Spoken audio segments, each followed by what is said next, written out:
Libra Ascendant. Ang Libra Ascendant ay nagpapakita ng sarili bilang mabait at palakaibigan na may sapat na edukasyon.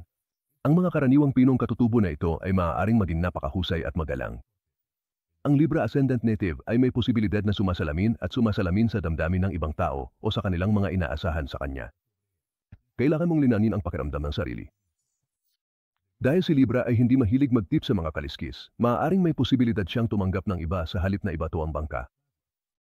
Kailangan mong matutong manindigan para sa iyong sarili at harapin ang mga kahihinatnan at maging ang mga paghaharap ng walang takot. Ang Venus, ang planeta ng pag-ibig at kagandahan, ang namamahala sa Libra. Kung ang Libra ay nasa fire sign, ang native ay maaaring socially extroverted. Sa pamamagitan ng Venus sa isang air sign, ang katutubong nakikihalubilo sa lahat ng uri ng tao.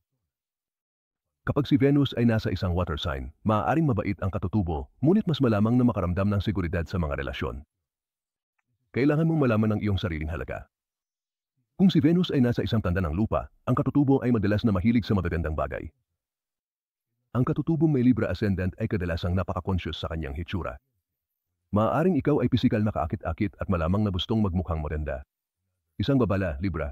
Ang mga kabataang may pagtaas ng Libra ay kadalasang nababatid ang mga benepisyong maidudulot ng kaunting alindog. Kung hindi mapipigilan, ang isang apektadong alindog ay maaaring maging isang epektibong paraan upang manipulahin ang iba. Turuan ang katutubong ito na maging tapat at tapat.